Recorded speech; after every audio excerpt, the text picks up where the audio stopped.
Hello friend, नमस्कार। मैं दिनेश शर्मा। आज आपको मैं बताऊंगा किसी जातक की यदि राहु में राहु की महादशा चले और उसकी कर्क लग्न हो। वीडियो मेन जी बन रहा है कर्क लग्न का, ठीक है। कर्क लग्न हो, राहु में राहु की दशा चले और कर्क लग्न हो। अब राहु में राहु की दशा चल रही है, आपकी कर्क लग्न है भैया, तो कोई ज़रूरी थोड़ी आपका राहु कहाँ बैठा होगा तो हम फलित बता दें। तो हो सकता है आपका राहु लग्न में बैठा हो, या धन भाव में बैठा हो, या 12वें भाव में बैठा हो, या 8वें में। पूरी की पूरे के पूरे भावों के फलित आपको बताए जाएंगे और बड़े विस्तार से बताए जाएंगे। ये वीडियो देखने लायक भी है और सुनने लायक भी है, क्योंकि पीपीटी में मैंने बनाया, वीडियो दिखेगा भी आपको, है ना। तो आपको इसको देखना भी है, सुनना। वीडियो काफ़ी लंबा हो जाएगा। चूँकि वीडियो काफ़ी लंबा हो जाएगा तो मैंने इसमें जो है ना आपको टाइम स्टाम्प लगा दिया है। टाइम स्टाम्प से क्या रहेगा कि बड़े आसानी से आप देख सकोगे। तो चलते हैं कि मैं अपना मुखड़ा टुकड़ा, चांद का टुकड़ा छोटा कर देता हूँ, ठीक है। मेरे चेहरे से आपको ज़रूरत नहीं है, मेरे को देख तो लिया आपने, मैं ये दिनेश शर्मा हूँ, ठीक है। तो भैया अब मैं आपको काम की बात बता देता हूँ कि मैं जो है ना राहु की महादशा में राहु किसी का चल रहा है, कर्क लग्न, सभी 12 भाव के फल बताने वाला हूँ, ठीक है। वीडियो में मैं टाइम स्टाम्प लगा देता हूँ डिस्क्रिप्शन बॉक्स में। तो हो सकता है किसी को मेरी बकवास 5 मिनट की ना सुननी हो सकता है कि मेरी बकवास आपको आखिरी की जो मैं काम का बताऊंगा, जो सीधे फलित बताऊंगा, पहले भाव में राहु होगा तो क्या फल देगा, दूसरे में क्या फलित होगा, वो अच्छा लगे तो आप मेरा वीडियो 10 मिनट से देखो, ठीक है, टेंशन खत्म। और जो डिस्क्रिप्शन बॉक्स है उसके नीचे जाके ये टाइम स्टाम्प मिल जाएगा, आपको क्लिक भर कर देना। अब आगे चलते हैं, क्योंकि वीडियो लंबा बनेगा इसलिए मैंने टाइम स्टाम्प लगाया हूँ। भाई मेरे को तो वीडियो बनाना, मेरे को तो जो फ्रेश मेरा जो वीडियो जो फ्रेश देखेगा व्यक्ति, पहली बार देख रहा है, उसको भी तो समझ में आना चाहिए। चूंकि राहु में राहु और कर्क लगन है तो भैया स्पेशली कर्क लगन के लोग ही देखेंगे ना, मिथुन लगन वाले को तो छुएंगे नहीं ये वीडियो को। तो कर्क लगन के लिए बन रहा है ये, ठीक है। यह वीडियो देखने और सुनने योग्य है, अतः देखें और सुने, ठीक है। चलते हैं आगे। देखो मैंने बताया कि राहु पहले भाव से 12वें भाव तक क्या फल देगा, टेक्स्ट बुक में क्या लिखा है, शास्त्रीय किताबों ने क्या दिया, इसका मैंने अलग अलग वीडियो 12 बनाए हैं, पहले भाव से राहु से लेकर 12वें तक। उसका भी लिंक मैं आपको डिस्क्रिप्शन बॉक्स में शेयर कर रहा हूँ। आपको लगता है कि आपका राहु 10वां है तो टेक्स्ट बुक में क्या लिखा है 10वें राहु के लिए जरूर देखें, मेरा निवेदन आपसे। तो उसमें आपको ये जो मैं दिखा रहा हूँ, आपको जो पीपीटी दिख रहा है, बड़े मज़ेदार हो जाएगा कि वैद्यनाथ ने क्या बोला, चमत्कार चिंतामणि ने क्या बोला, यवन जातक ने क्या बोला, भृगुसुत ने क्या बोला, है ना। तो अभी राहु में राहु चल रहे हैं। अब किसी की राहु में राहु दशा चले तो 2 वर्ष 18 माह की 2 वर्ष 8 माह 12 दिन की दशा चलती है, ठीक है। तो राहु की दशा जो है टोटल 18 वर्ष की चलती है। अब चलते हैं, और ये मेरा नंबर है भैया, ठीक है, दिनेश शर्मा नाम है मेरा, और 7697871256 की नंबर है। बहुत नॉमिनल चार्ज में मैं कुटली का विश्लेषण कर देता हूँ। कोई नाटक नोटंकी नहीं है, कोई लूटपाट नहीं है, कोई काल सर्प योग, मंगल दोष और ये और वो, लच्छेदार भाषा, बनावटी भाषा, नकलीपन कुछ नहीं है। ईमानदारी से कुंडली का विश्लेषण कर दूंगा, डराऊंगा भी नहीं। अब मेरे को ही तो फीस दे दी यार, मैं और क्या लूट लूंगा आपको, है ना। तो लुटवाऊंगा नहीं, नगनगी नहीं, बताता नहीं हूँ यार मैं। अब चलते हैं, राहु मध्य है, राहु को मध्य कहा जाता है, ठीक है। इसका भी मैंने वीडियो बनाया, राहु मध्य है, आप जरूर देखिए मेरे चैनल में जाके। राहु के नक्षत्र होते आद्रा, स्वाति, सतभिषा। राहु का गोमेद जो है, इसका राहु का जो गोमेद है इसका रत्न होता है, और जिरकॉन बोलते हैं इसको अंग्रेजी में। श्रीलंका में तो इस जिरकॉन को भी हीरा मान लिया जाता है। राहु केतु का कोई भार नहीं होता। एक खास बात बता दूं आपको, जिस अनिष्ट स्थानों पे बैठे ग्रह, मतलब 6वें 8वें 12वें स्थानों में बैठे ग्रह या अस्त हैं या नीच के हैं या पापी ग्रहों के साथ बैठे हैं, खराब स्थिति में सूर्य के साथ जले हुए हैं, ऐसे ग्रहों के रत्न नहीं पहने जाते हैं। प्रश्न मार्ग दक्षिण भारत का फेमस ग्रंथ है, रेफरेंस है, श्लोक है, फालतू बात नहीं है। अनिष्ट स्थानों पर बैठे ग्रहों के रत्न धारण नहीं करने चाहिए। अब चलते हैं, राहु मध्य है, बता चुका हूँ, ठीक है। अब राहु को धूम के समान नील शरीर वाला, कानन मन में विचरण करने वाला, भयंकर वात प्रकृति वाला, बुद्धिमान राहु है। ऋषि पाराशर महाराज इसको बुद्धिमान भी कहते हैं कि राहु वाले लोग बहुत इंटेलिजेंट होते हैं। लगन का राहु बहुत इंटेलिजेंट बनाता है लोगों को, और बहुत अच्छे वो प्लानर भी होते हैं। राहु के सदृश केतु भी माना जाता है, ठीक है। अब चलते हैं राहु। देखो राहु के कारकत्व में बता रहा हूँ वीडियो में, ज़्यादा से ज़्यादा 5 मिनट लगेगा, टाइम स्टैम्प लगाया हूँ मैंने। राहु की महादशा 18 वर्ष की होती है। यदि राहु खराब हो तो उसे पूरे 18 वर्ष समस्या नहीं आती। राहु रहस्यमयी ग्रह होने के कारण फलादेश बताना थोड़ा कठिन होता है, ठीक है। राहु के खास कारकत्व ट्रैप केस में फंस जाना, करप्शन के चार्जेस लगना, करप्शन करना, करप्शन करने के लिए उकसाना, विजिलेंस में फंस जाना, किलिंग थॉट आना, 8वां राहु, 12वां राहु, 6ठा राहु, मंगल के साथ राहु, चंद्रमा के साथ राहु, शनि के साथ राहु, चंद्रमा, मंगल, ये सब किलिंग थॉट तक आते हैं। सुसाइड अटेम्प्ट कर लेते हैं लोग राहु में। फियर फोबिया होता है राहु के कारण। सेक्सुअल वायलेंस करते हैं लोग, राहु शुक्र हो मंगल हो, सेक्सुअल वायलेंस करते हैं, सेक्स के पीछे भागते हैं और अपराध कर बैठते हैं, सेक्स चाहिए, सेक्स चाहिए, सेक्स चाहिए। डिप्रेशन, राहु, चंद्र, शनि, मंगल सब डिप्रेशन ही बना देते हैं। एक साथ कहीं हो 8वें 12वें 6ठे में दिक्कत।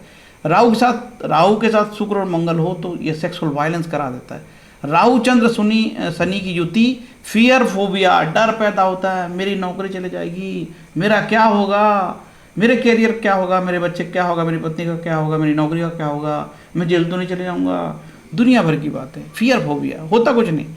सेक्सुअल वायलेंस करते हैं लोग राहु के साथ शुक्र मंगल हो। डिप्रेशन, अष्टम राहु यदि हो और साथ में राहु चंद्र शनि हो, मंगल की दृष्टि हो, डिप्रेस हो जाते हैं लोग, किलिंग थॉट आते हैं, मरने पे उतार हो जाते हैं राहु में लोग, है ना। लेकिन राहु के कुछ पॉजिटिव बात भी, अभी तक तो नेगेटिव बता दिया। धैर्य से सुनो, पॉजिटिव बात भी सुनो। ये राहु के कारकत्व है। आप वीडियो रोक के इसको देख सकते हैं। फांसी लग जाना, ट्रैप हो जाना, रंगे हाथों पकड़ा जाना, अचानक व्यवसाय में बाधा, संकट, अचानक घटने वाली घटनाएं। राहु विदेश का भी कारक है। राहु चले तो लोग विदेश यदि चले जाते हैं तो कोई आश्चर्य की बात नहीं है। राहु में विदेश यात्रा हो जाती है ना। ये राहु के कारकत्व है। इनको आप वीडियो रोक के अच्छे से देख लेना भाई, इसलिए तो बनाए पीपीटी में। स्क्रीनशॉट लो के बढ़िया से जूम कर करके देखो। देखो राहु मिर्गी एपिलेप्सी तक का कारक है, ठीक है। बहुत सारे राहु के कारकत्व मैं बता नहीं सकते, थक जाऊंगा। लिखा है इसमें, माइग्रेशन भी लिखा है और डिप्रेशन भी लिखा, सब है भाई इसमें। बहुत ज़्यादा चीज़ें इसमें लिखी है। हाँ ठीक है, झूठे विवाद होना, आरोप लगना, सब अपमान होना, इमिग्रेशन, दुनिया भर की चीज़। पूरा विदेश है राहु थे, पूरा विदेश का कारकत्व रखता है। ये राहु के कारकत्व डॉक्टर चरक की मेडिकल बुक से है ना। और ये राहु कैसे जहर पीने, अमृत पीता है जब उसका गला कटता है, ठीक है। राहु की खास बात ये कि राहु कोई राशि नहीं है मिली है, राहु की कोई दृष्टि नहीं है। जिस राशि में होगा उसके फल प्राप्त करेगा, जिस नक्षत्र में होगा उसके फल देगा, जिस भाव में उसके फल देगा, जिस ग्रह से दृष्ट है उसके फल देगा, साथ में बैठे ग्रह का फल देगा। ये सब चीज़ें आपको जानना बहुत ज़रूरी है। क्या कि राहु करता क्या है। राहु और केतु ये दोनों जिस भाव के साथ रहते हैं उसके फल करते हैं। और यदि राहु केंद्र और त्रिकोण में हो, त्रिकोणपति के साथ हो, तो बहुत शुभ भी हो जाता है राहु। खास बात, राहु 9वें स्थान पे हो, 10वें में हो, केंद्र और त्रिकोण के साथ में हो, शुभ ग्रह के साथ हो तो बहुत अच्छा भी हो जाता है, राजयोगकारी भी हो जाता है। चमत्कार चिंतामणि में बात आई है कि राहु गंगा यात्रा भी कराता है, तीर्थ यात्रा भी कराता है, ठीक है। तो राहु को इतना नेगेटिव ही मत सोचो, तभी तो बोलते हैं ऋषि पराशर में धीमान बुद्धिमान राहु। और ये राहु की राशियों का विवरण है। कोई कहता है कि राहु वृषभ में उच्च का हो जाता है साहब, कोई कहता है कि मिथुन में उच्च का हो जाता है साहब, कोई कहता है कि वृश्चिक में जो है उच्च का हो जाता है, कुछ कहता है कि वृश्चिक में नीच हो जाता है, कुछ बोलते वृषभ में उच्च का हो जाता है। राहु केतु की दशा के बारे में कन्फ्यूज़न है, ठीक है। ऋषि पाराशर ने ज़्यादा नहीं बताया क्योंकि ये तो छाया ग्रह है, नोड है, राहु नोड है, ठीक है, नोड है, राहु केतु नोड है, पॉइंट है, छाया है। तो शास्त्रों में राहु केतु की क्या राशि होगी इस पे कन्फ्यूजन, क्या उनके उच्च होगा, कौन से भाव में उच्च का हो, कौन से राशि में नीच का, ये भी कन्फ्यूजन है। तो ये आप अच्छे से वीडियो रोक के देख सकते हो। अब सीधे पॉइंट पे आ गए। और ये जो वीडियो अब कितने मिनट का बन गया है, 8 मिनट का बन गया है। इस 8 मिनट से बिल्कुल काम का वीडियो चालू हो रहा है। मैं टाइम स्टाम्प लगा दूंगा कि जिसको मेरी बकवास नहीं सुनना है 8 मिनट से सुने, ठीक है। मैं लिख दूंगा 8 मिनट से काम की बात।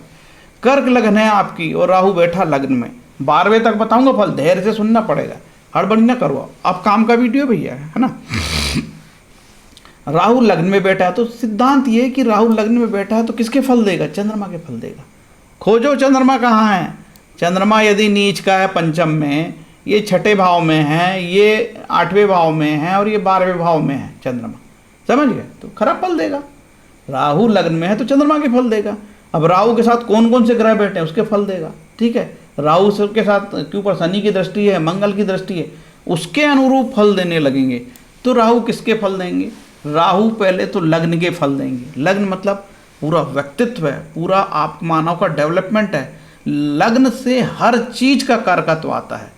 लग्नेश बड़ा इंपॉर्टेंट बताया है ऋषि पारसर ने। हेल्थ की भी बात हो सकती है, डेवलपमेंट की बात हो सकती है, आपका जो है ग्रो हो सकता है और डाउनफॉल हो सकता है। सारी चीज लग्न से देखी जाती है।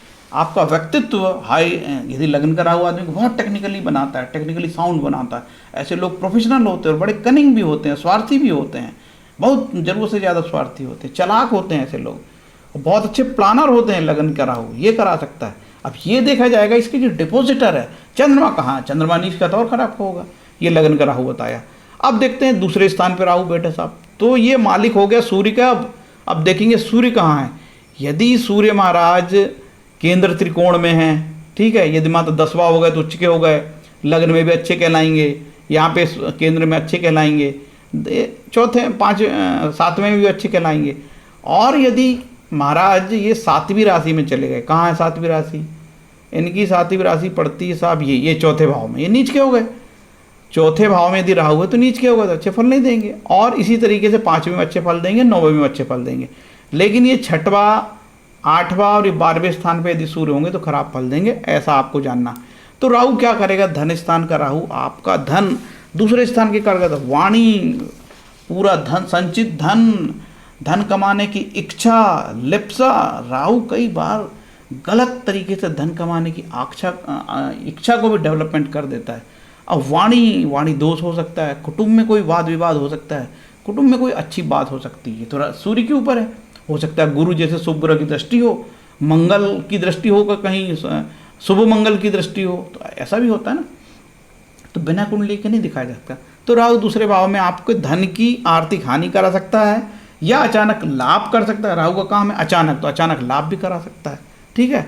तो वाणी में दोष कर सकता है, गंदी वाणी बोलो, भोजन खाने में नॉनवेज खाने लगो, ये सब राहु का कारकत्व है, ठीक है। अब दूसरे भाव के कारकत्व बहुत सारे हैं, एट ए ग्लांस रटे नहीं रहते, याद नहीं रहते यार। तीसरा भाव कम्युनिकेशन का भाव है, ठीक है। पूरी ट्रैवलिंग यहाँ से, छोटी यात्रा, छोटा भाई, यदि तीसरा राहु होते तो छोटे भाई नहीं टिकते, कई कारणों से रहते नहीं, या गर्भपात हो जाता या छोटे भाई की डेथ हो जाती, खुद ही बड़े हो जाते हैं, ठीक है। छोटे भाई से नहीं पटेगी। ट्रैवलिंग अच्छे करेंगे, ट्रैवलिंग में बढ़िया, खूब यात्रा करने के शौकीन होंगे। और जो है ये इनको पॉलिटिकल क्षेत्र में भी, राजनीति में भी बहुत अच्छा करते हैं, अपने दुश्मनों को समाप्त कर देंगे। अब देखा जाएगा ये राहु क्या फल देगा। ये राहु 2 प्रकार के फल देगा, एक तो बुध के फल देगा, तो बुध इसमें तीसरे स्थान पे है और 12वें स्थान पे। तो ये राहु चूंकि 12वें स्थान के भी फल देगा तो नेगेटिव फल दे सकता है। अब देखना कि बुध बैठा कहाँ, यदि बुध ये 6वें भाव में, ये 8वें भाव में और ये 12वें भाव में बुध होगा तो बहुत खराब फल देगा, ठीक है। यदि केंद्र में होगा तो अच्छा, यदि ये यहाँ पे नीच का हो गया, मान के चलो राहु, तो खराब फल देगा यार, ठीक है। नीच का ही हो गया तो क्या अच्छे फल देने वाला। इस सब चीज़ों का ज्ञान रखना। और हो सकता है उच्च का हो गया, बुध यहीं बैठा हो तो राहु बुध उच्च का हो गया तो तीक्ष्ण बुद्धि, intelligence, communication skill, fast, travelling में रुचि, जिसको जो बोल दो बात मान ले, छोटे भाई भी बात माने, फिर ये चीज़ है ना। अब चलते हैं बुध को हम 4थे स्थान पर ले आते हैं। इसके पहले कि मैं आगे बढ़ूं, एक महत्वपूर्ण खबर आपको सूचना और दे देता हूं कि देखो, जनरली ऋषि पाराशर महाराज ने बोला कि कर्क, वृश्चिक, कन्या, धनु राशि में तथा 3, 6, 10, 11 में राहु अच्छा हुआ। क्या कौन कौन सी राशि, कर्क, वृश्चिक, कन्या, धनु राशि में राहु अच्छा होता है। और 3, 6, 10, 11 मतलब तीसरे स्थान पे, 6ठे स्थान पे और 10वें और 11वें स्थान पे रख के बता देता हूँ। ये तीसरा स्थान, ठीक है, जहाँ भाई ने बताया, ये 6ठा स्थान और ये 10वां स्थान और ये 11वां स्थान। इन स्थानों पे यदि राहु होगा तो आपके अच्छे फल देगा। लेकिन ये जरूर देखना कि राहु का डिपोजिटर, राहु का मालिक कैसा है, उसके अनुरूप भी फल देगा। अब चलते हैं चौथा राहु। चौथा राहु शुक्र के कंट्रोल में हो गया। शुक्र महाराज कहाँ बैठे हैं, क्या फल देगा चौथा राहु, सुख में कमी कर देगा यदि शुक्र खराब हो। शुक्र 6ठे 8वें बारे में बैठा हो। चलते हैं शुक्र को खोजते हैं। शुक्र ये है, 6ठा बैठेगा तो तकलीफ देगा, 8वां तकलीफ देगा और ये 12वां तकलीफ देगा, ठीक, यहाँ खराब फल आएंगे। और राहु कहीं नीच का हो, यहाँ पे तीसरे स्थान पे राहु नीच का हो तो भी खराब फल आएंगे। और यदि 9वें स्थान पे राहु उच्च का होगा तो अच्छे फल देगा भैया, ठीक है। और जनरली केंद्र में यहाँ कहीं राहु हो तो वो अच्छे फल देगा, ठीक है, केंद्र में कहीं पे भी हो अच्छे फल देगा। तो राहु को के और कैसे फल देगा, चौथा स्थान है, तो राहु चौथे स्थान के अलावा दूसरे स्थान के एक और 2 स्थान के फल देगा राहु। एक तो ये चौथा, दूसरा ये 11वां। तो ये 11वां हेल्थ में आपको प्रॉब्लम कर सकता है, लाभ दे सकता है, अचानक आपकी बीमारी बढ़ा सकता है, आपको अचानक गेन कर सकता है, फायदे दे सकता है, घर गृहस्थी जमीन मकान भूमि स्वामी खरीद सकते हो यदि अच्छा हो। और नहीं तो राहु के प्रॉपर्टी का विवाद हो सकता है, घर में सुख की कमी हो सकती है, लड़ाई झगड़े घर में हो सकते हैं, आपके खिलाफ घर में ही षड्यंत्र हो सकता है, ये सब राहु करवा सकता है, फंसवा सकता है, प्रॉपर्टी विवाद करवा सकता है, ये ताकत है राहु की। अब चलते 5वां राहु, मंगल से नियंत्रित है, आपका 5वां राहु है, 5वें स्थान पर बैठा है, मालिक कौन हो गया, मंगल। खोजो मंगल को, कहाँ है मंगल, कहाँ भाई मंगल जी, अरे मंगल का तो हमने लिखा ही नहीं है यार, ये है मंगल साहब, ये मंगल। यदि मंगल 6, 8वें और 12वें में होती अच्छा नहीं रिजल्ट देगा, और यदि मंगल कहीं अपनी राशि में हो यहाँ 10वें स्थान पे तो बहुत शुभ फल देगा। और तो और भाई बर्मन, मेरा वीडियो ख़त्म नहीं हुआ है, वीडियो शूट कर रहा हूँ मैं, आपको ना 10 मिनट बाद कॉल खुद बैक करूँगा, ठीक है। हाँ ओके ओके ओके, वीडियो आ गया था यार। हाँ तो ये मैं बता रहा था कि ये जो मंगल यदि अपनी राशि का है तो अच्छे फल देगा, और हो सकता है कि मंगल उच्च का, देखो यहाँ मंगल उच्च का हो गया, तो भैया ये आपको ये राहु, ये पंचम राहु अच्छे फल देने लगेगा, क्यों, इसका जो मालिक है ये अच्छे फल दे रहा है। तो ये राहु क्या फल देगा, ये राहु जनरली पत्नी स्थान के फल देगा, नहीं सॉरी 10वें स्थान के फल देगा और पंचम स्थान के फल देगा। तो फल देगा क्या, लोग पूछते हैं कमेंट में, अरे फल देगा क्या महाराज, बकवास करता है। बताता हूँ भैया, बताता हूँ। पहली चीज़ तो वो मंगल के फल देगा, मंगल यदि 6, 8वें 12वें हो तो खराब फल देगा। अरे तो महाराज देगा क्या फल, अरे बता रहा हूँ, धैर्य तो रख भाई, बताता हूँ, ठीक है। क्या फल देगा, पंचम स्थान संतान का भाव है, उच्च शिक्षा का स्थान है, बुद्धि का स्थान है, शेयर मार्केट का स्थान है, प्रेम प्रसंग नैतिक अनैतिक सब मामला इससे आता है, ठीक है। खेल, प्रतिभा, टैलेंट यदि अच्छा होगा तो सारी चीज़ पॉजिटिव हो जाएगी। और 10म के भी फल देगा, प्रगति होगी, तरक्की होगी, खूब तरक्की करोगे, प्रमोशन भी होगा भैया पंचम राहु से, यदि वो अच्छा है, उसके डिपॉजिटर अच्छे हैं, गुरु से दृष्ट है, मंगल पॉजिटिव होकर देख रहा है, दृष्टि दे रहा है, साथ में यदि मंगल बैठ गया, खुद मंगल यहाँ आ जाए, साथ में मंगल आ जाए यहाँ स्वयं, तो अच्छे फल देगा, है ना। चलते हैं आगे। अब 6ठे भाव में मंगल अच्छे फल देता है, ऐसा ऋषि पाराशर बोलते हैं कि 6ठे भाव का मंगल अच्छे फल देता है, लेकिन 6ठे भाव का मालिक कहीं नीच का हो गया तो, गुरु नीच का हो गया तो, चलो 6ठे भाव का मालिक यहाँ गुरु में नीच का हो गया, आपका राहु 6ठे भाव में बैठा, उसका मालिक ही नीच, उसका डिपॉजिटर, उसका भावेश, उसके घर का मालिक 6ठे भाव का नीच होगा तो खराब फल देगा, ठीक है। अब कहीं ये उच्च का हो गया, लगन में बैठा तो अच्छे फल देगा, ठीक है, और केंद्र में भी अच्छे फल देगा, यहाँ पे भी अच्छे फल देगा, लेकिन जनरली 8वें और 12वें भाव में खराब फल देगा। ये पंचम और नवम में अच्छे फल देगा, ये पंचम, और तीसरे में भी जनरली, तीसरा स्थान कोई बुरा स्थान नहीं होता, तीसरा स्थान धन स्थान, ये अच्छे फल देगा यार, है ना, तीसरा स्थान धन स्थान, यहाँ पे भी अच्छे फल देगा। तो क्या फल देगा, पत्नी संतान, यह तो संतान होगी, संतान प्राप्ति होगी, शेयर मार्केट में अच्छा करोगे, दसम का भी फल देगा, 10म स्थान का, क्योंकि ये मंगल यहाँ का मालिक है, तो प्रगति देगा, तरक्की करेगा। अब चलते हैं भैया 7वें स्थान पे, तो 7वें स्थान का मंगल 7वें जहाँ बैठा वहाँ का फल देगा ना, तो भैया ये मंगल आपको फल देगा शनि के। अब खोजो शनि महाराज कहाँ हैं, कहाँ भैया शनि महाराज, शनि महाराज पता लगा कि यहाँ पे 10वें स्थान पे नीच के बैठे हैं, तब ये राहु से कोई उम्मीद नहीं करना कि अच्छे फल देगा, बहुत खराब फल देगा। और शनि महाराज कहीं ये चौथे में उच्च के होंगे तो बहुत अच्छे फल देगा, और शनि महाराज कहीं यहाँ बैठ गए 6ठे, 8वें और ये 12वें, तो बहुत ख़राब फल देंगे। तो भैया मंगल फल क्या देगा आप पूछोगे, और यदि पंचम बैठे और ये नवम बैठे और लग्न में बैठे तो अच्छे फल देगा, और धन में भी अच्छा ही फल देगा, तीसरे में भी अच्छे फल देगा। तो महाराज फल देगा क्या, लोग कमेंट करते हैं, भैया फल वो शनि का देगा। शनि क्या है, शनि अष्टमेश है और सप्तमेश है, ये मारक और ये बहुत खराब है। यदि केवल वो उच्च का होगा शनि तो ही अच्छे फल दे सकता है, अदरवाइज ये राहु, मकर राशि का राहु बहुत खराब फल देगा, पत्नी से झगड़ा हो जाए, तलाक हो जाए, व्यापार में घाटा हो जाए, पार्टनर घाटा दे दे, विदेश यात्रा हो जाए, विदेश में नुकसान हो जाए। अष्टमें से कोर्ट कचहरी, बीमारी, क्रॉनिक बीमारी हो जाए, परेशान हो जाओ, आरोप लग जाए, प्रत्यारोप लग जाए, अपमान हो जाए, जेल कोर्ट कचहरी हो जाए, बीमारी लग जाए, अचानक धन की हानि हो जाए, एक्सीडेंट हो जाए, दुर्घटना हो जाए, यह सब कराने की ताकत है राहु के 7वां राहु। यदि वो खराब देगा रिजल्ट तो शनि उच्च का है तो बात अलग, जनरली यहाँ का राहु खराब फल देगा, क्योंकि ये अष्टमेश का भी फल देगा, याद रखना। 7वां राहु बहुत कम चांसेस है कि अच्छे फल दे, ठीक है। अब चलते हैं 8वां। तो 8वें का क्या बताना यार, 8वां तो वैसे ही खराब रिजल्ट देगा, ठीक है। लेकिन शनि कहीं उच्च का हो तो, शनि कहीं उच्च का होगा यहाँ तो अच्छे फल देगा, और कहीं शनि या 10वें में नीच का खराब फल देगा, ठीक है ना। तो शनि यहाँ छठा बैठ जाए, 8वां बैठ जाए और यहाँ बैठ जाए तो खराब फल। केंद्र त्रिकोण में जनरली अच्छा, धन भाव में भी एवरेज अच्छा ही फल देता है, ठीक है। अब ये 9वें में हमेशा 9वें 5वें में अच्छा रिजल्ट देता है। अब देखा जाए कि देगा क्या फल, तो ये 8वें और 7वें स्थान के फल देगा भैया, ठीक है। 8वें 7वें स्थान के फल, और शनि जहाँ बैठा होगा उसके भी फल देगा, इसीलिए तो फलित करना कठिन हो जाता है मेरे भाई। अब चलते हैं अपन राहु महाराज को कहाँ बिठा लेंगे, 8वां तो कर ली, अब 9वें में बैठ गए। तो यार 9वां राहु आपको क्या फल देगा, 9वां तो अच्छा स्थान है, शुभ स्थान पे बैठा है। गुरु को देखो, गुरु कहाँ है, 2 स्थान के फल देगा, एक तो छठे स्थान के और 9वें के। तो भैया छठा स्थान तो शुभ है, ये 12वां 9वां तो शुभ है, 6वां बहुत खराब है। तो यदि गुरु नीच का हो गया, कहाँ है गुरु महाराज, इधर पकड़ के लाता हूँ, ये लो, यहाँ गुरु महाराज नीच के हो गए, बहुत खराब फल, और यहाँ उच्च के तो बहुत अच्छे फल। और यदि 8वें हैं, 12वें हैं और 6वें भी हैं तो बहुत खराब रिजल्ट आएंगे।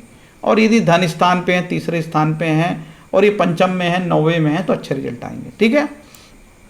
क्या रिजल्ट आ सकते हैं, छठा स्थान रोग, ऋण, बीमारी, लड़ाई, कर्जा, प्रतियोगिता परीक्षा में लोग पास हो सकते हैं, अच्छे रिजल्ट आ सकते हैं, समस्त प्रतियोगिता में सफल हो सकते हैं। और नेगेटिव रहा तो कोर्ट में जाना पड़े, याचिका लग जाए, कोर्ट कचहरी हो, जेल जाना पड़े। और राहु 9वां हो तो तीर्थ यात्रा करा सकता है, पिता की हेल्थ को खराब कर सकता है, अनफॉर्चुनेट हो सकते हैं, दुर्भाग्य हो सकता है। अब चलते हैं साहब, राहु को ले जाते हैं 10वां राहु। 10वां राहु क्या फल देगा बताओ। अब 10वां राहु को देखने के लिए हमको सबसे पहले तो 10वां राहु का मालिक कौन है, मेष राशि, मंगल देखना पड़ेगा। वही सिद्धांत क्या फल देगा, ये पहले 10वें स्थान के फल देगा और पंचम के। यदि अच्छा तो 10 में बहुत तरक्की हो। देखो यदि इसका मालिक मंगल, यदि ये छठा बैठा है, 8वां बैठा है और ये 12वां बैठा तो खराब रिजल्ट देगा। और यदि मंगल कहीं नीच का हो गया, कैसे नीच का होता मंगल, कहाँ नीच का होता मंगल, मंगल नीच का होता है साहब कर्क राशि में। ये देखो कर्क राशि में नीच का हो गया मंगल, भले केंद्र में खराब फल देगा, और यहाँ बैठा तो उच्च का हो गया, 7वें स्थान में अच्छे फल देगा, और केंद्र में यहाँ चौथे में भी अच्छे फल देगा, यहाँ पे भी 10वें में अच्छे फल देगा, 9वें में अच्छे फल देगा, 5वें में अच्छे फल देगा, और छठे 8वें 12वें में धन स्थान में भी अच्छे फल देगा, तीसरे में भी अच्छे फल देगा। खराब फल यदि वो देगा तो क्या फल देगा, तब जब मंगल नीच का हो, ये खराब 6, 8, 12 में बैठा हो, तो ये 10वें स्थान काम धंधे बंद हो जाए, काम धंधे में फंस जाओ, कोई ट्रैप करा दे आपको। 10वें राहु में बहुत विजिलेंस के छापे पड़ते हैं, टैक्स चोरी के छापे पड़ते हैं, फंस जाते हैं लोग, षड्यंत्र करते हैं हमारे खिलाफ। और 5वां स्थान भी है, संतान को कष्ट होने लगे, संतान ना हो, ठीक है, संतान को प्रॉब्लम होने लगे, शेयर मार्केट में घाटा हो जाए, आपकी हायर एजुकेशन में बाधा हो जाए, कुछ भी बहुत सारे फल आ सकते हैं। अब चलते हैं साहब 11वां राहु को, कान खुजाने लगा यार। 11वां राहु जो है ना, शुक्र का मालिक है। शुक्र को देखो कहाँ है, कहाँ भैया शुक्र महाराज, आओ शुक्र को पकड़ो। अब देखना पड़ेगा 11वां राहु के लिए, शुक्र की राशि में बैठे हैं राहु, तो शुक्र कहाँ है। शुक्र यदि छठे, 8वें और 12वें में बैठेंगे तो बहुत खराब फल देंगे। और यदि शुक्र यहाँ अपनी राशि के हैं तो अच्छे फल देंगे, और यहाँ शुक्र स्वयं 11वें में बैठ जाएंगे तो अच्छे फल देंगे। और शुक्र कहीं कन्या राशि में नीच के हो गए तीसरे भाव में तो बहुत खराब फल देंगे। और यदि कहीं 9वें में उच्च के हो गए तो बहुत अच्छे फल देंगे, 5वें में अच्छे फल देंगे, ठीक है। बाकी यहाँ ये इस तरीके से केंद्र में बैठे रहेंगे तो अच्छे फल देंगे। ये मारक भाव होता है, यहाँ भी कोई बुरा सम स्थान होता है, कोई बुरे रिजल्ट नहीं आएंगे, और तीसरे स्थान में भी बहुत ज़्यादा बुरे रिजल्ट आने के चांसेस कम हैं, ठीक है। अब चलते हैं 12वां राहु, ठीक है। तो क्या रिजल्ट आएगा, 11वें स्थान से गेन होता, प्राप्तियाँ होती, प्राप्तियाँ होगी, लाभ होगा, लाभ कर्जन होगा, और इसका दूसरा मालिक हो गया चौथा, सुख संपत्ति बढ़ेगी। यदि नेगेटिव होगा तो घर में नुकसान होगा, जमीन जायदाद में नुकसान होगा, प्रॉपर्टी में केस कोर्ट कचहरी हो जाएगा। और गेन यदि खराब होगा तो 11वें स्थान की समस्त प्राप्तियां रुक जाएगी, गेन नहीं होगा, धन अर्जन नहीं होगा, है ना, ये होगा। 12वें में जाएगा वो, तो 12वें में राहु को खराब बोला है, तो अब 12वें में क्या फल देगा? 12वां तो कोर्ट कचहरी, न्यायालय, अपमान, बदनाम, समय की बर्बादी, सैया सुख में कमी, पत्नी से झगड़ा हो जाए। बुध को देखना पड़ेगा, बुध महाराज कहाँ हैं? लाओ बुध महाराज को, बुध महाराज को खोजो। यदि छठे हैं और ये 8वें हैं, ये 12वीं में अपनी राशि के होंगे तो एवरेज सम रिजल्ट देंगे, बहुत अच्छे तो नहीं लेकिन सम रिजल्ट देंगे। और यदि बुध महाराज नीच के हो गए कहीं तो ये भाग में नीच के हो गए तो खराब फल देंगे, पंचम में अच्छे फल देंगे। और यहाँ उच्च के हो गए कहीं तीसरे भाव में तो बहुत अच्छे फल देंगे, धन स्थान पे भी अच्छे फल देंगे, ठीक है। और यहाँ पे लग्न में बैठे हैं या केंद्र में दशम में बैठे हैं, चौथे में बैठे हैं और यहाँ बैठे हैं तो अच्छे रिजल्ट देंगे, ऐसा जानना। तो क्या देंगे 12वें रिजल्ट?